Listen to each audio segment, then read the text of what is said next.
Assalamualaikum warahmatullahi wabarakatuh. Nama saya Julian Frizi Ariski dari kelas 7A. Hari ini saya akan memberikan komentar dan ringkasan isi tentang novel Melodi Kaki Langit. Yang pertama adalah unsur-unsur yang dapat dikomentari dalam novel ini, yaitu pertama bagian cover buku. Bagian cover buku ini sangat bagus sehingga menarik pembacanya untuk membaca novel ini, dan di belakangnya itu adalah ada sinopsisnya sehingga si pembaca ini agak menarik dan penasaran ingin membaca cerita ini. Yang kedua ialah judul subbab. Judul subbab di sini sepertinya kurang menarik karena hanya ada tulisan biasa di dalam kertas yang berwarna putih dan tidak ada hiasan dan warna atau gambarnya. Yang ketiga ialah rincian subbab. Di sini subbab rinciannya sudah cukup jelas, bahasanya sudah mudah dipahami dan lain-lain. Yang keempat ialah tokoh dan penokohan. Tokoh di sini sangat unik dan karakternya juga sangat unik sehingga pembaca tidak bosan dalam membaca novel ini. Karena penokohan dan tokoh ini hampir mendekati dengan cerita nyata. Selanjutnya ialah tema dalam cerita. Tema dalam cerita ini bersifat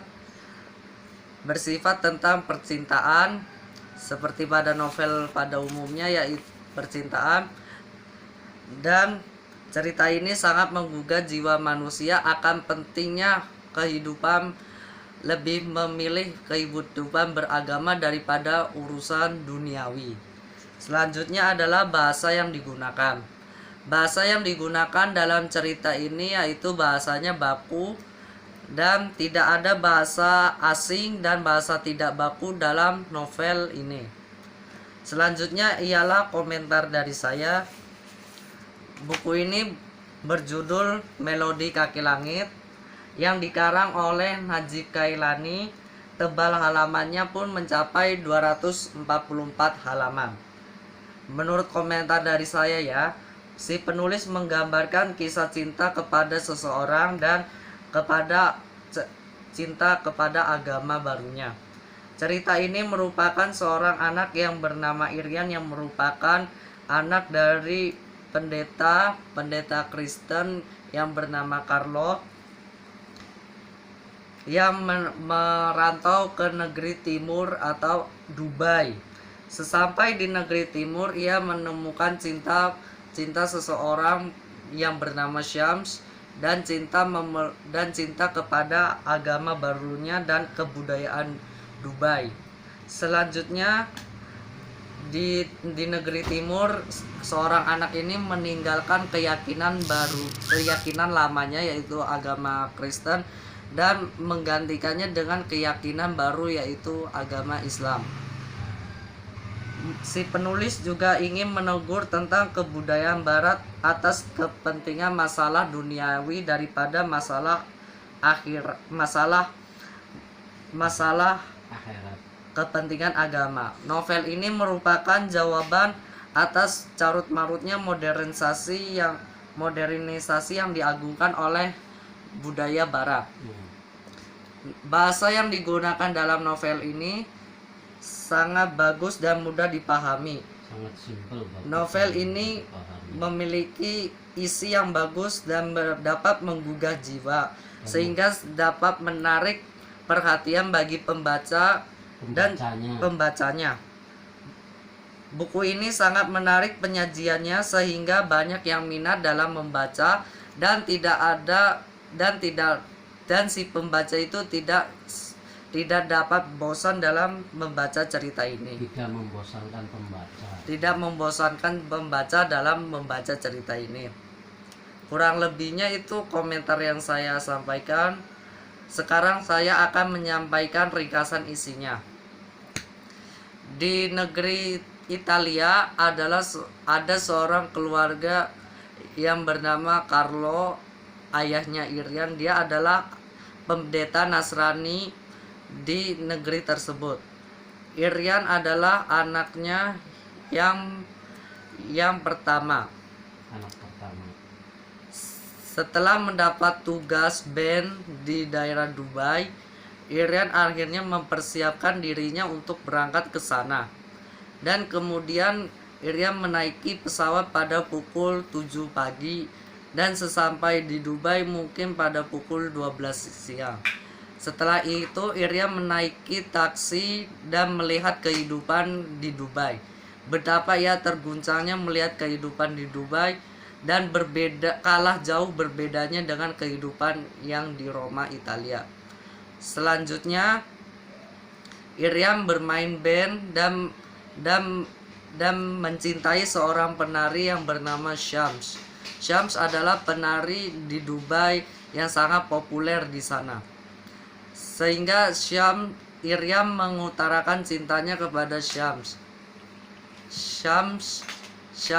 Namun Syams menolak karena Irian berbeda agama dari dia. Berbeda keyakinan dari dia. Lalu Irian mencari tahu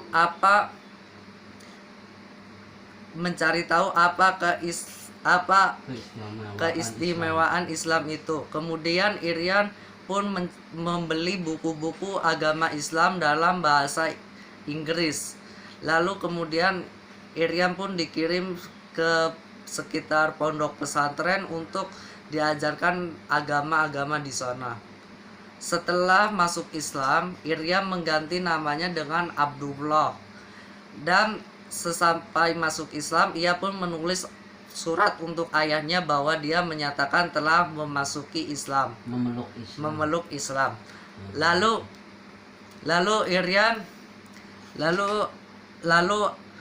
ayahnya Carlo merasa tidak puas atas kepemelukan Islam dalam diri Abdullah. Ia pun merasa kecewa karena ia telah memeluk Islam. Lalu Abdullah sangat bersedih karena ayahnya tidak mengizinkan dianya untuk memeluk Islam. Namun ia bertanya kepada syekh yang ada di sana. Syekh itu menjelaskan bahwa seandainya jika orang tuamu mengajak mempersekutukan Allah, maka jangan ikuti dia. Lalu akhirnya Irian pun tidak mengikuti Abdullah, tidak mengikuti Carlo untuk kembali kepada agama Kristen.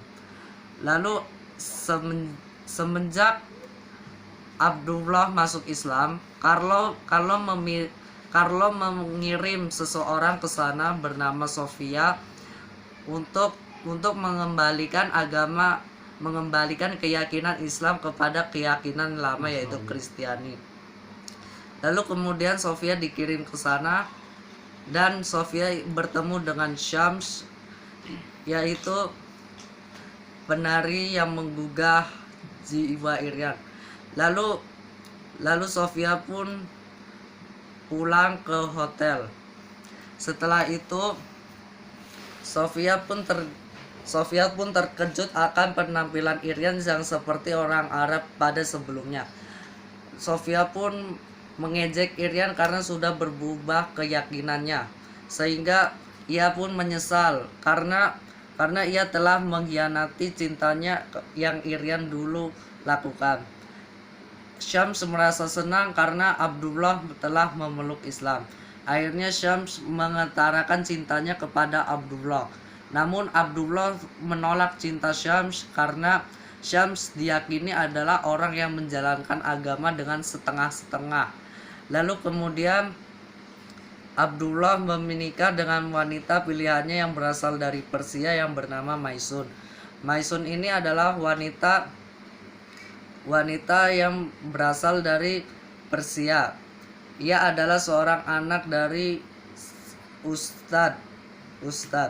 Lalu kemudian setelah menikah, Sofia dan Benito tidak merasa senang terhadap pernikahan tersebut. Akhirnya ia pun bertemu di jalan dan Sofia sedang mengendarai mobil. Dia pun menabrak Irian dengan sengaja lalu meninggalkannya.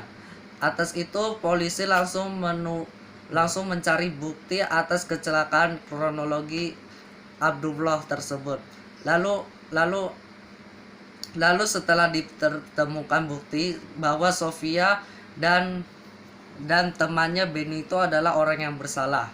Kemudian Benito pun ditahan dalam penjara dan Sofia pun berpamitan kepada Benito untuk kembali ke Italia atau Roma. Kemudian setelah sembuh dari lukanya, Abdullah menerima surat dari Syams yang menyatakan bahwa Syams sudah mempunyai suami yang bernama Sakor, dan Syams sangat prihatin dengan kejadian yang menimpa dari Abdullah tersebut. Setelah melahirkan anak Maisun, Abdullah pun bertemu dengan ayahnya Carlo. Akhirnya Carlo pun menghargai keyakinan Irian untuk mengganti agama baru. Namun Carlo menyarankan agar Irian kembali pulang ke Italia karena kerinduan keluarganya. Namun Irian menolak karena Irian harus menyebarkan agama Islam ke India. Selanjutnya setelah bertemu dengan ayahnya, Irian pun meminta izin kepada ayahnya untuk menyebarkan Islam ke negeri India. Lalu ia menaiki sampan dan Abdullah pun meninggalkan istri dan anaknya dan ayahnya untuk menuju ke India. Demikianlah cerita yang dapat saya sampaikan. Kurang lebihnya mohon maaf. Assalamualaikum warahmatullahi wabarakatuh. Waalaikumsalam.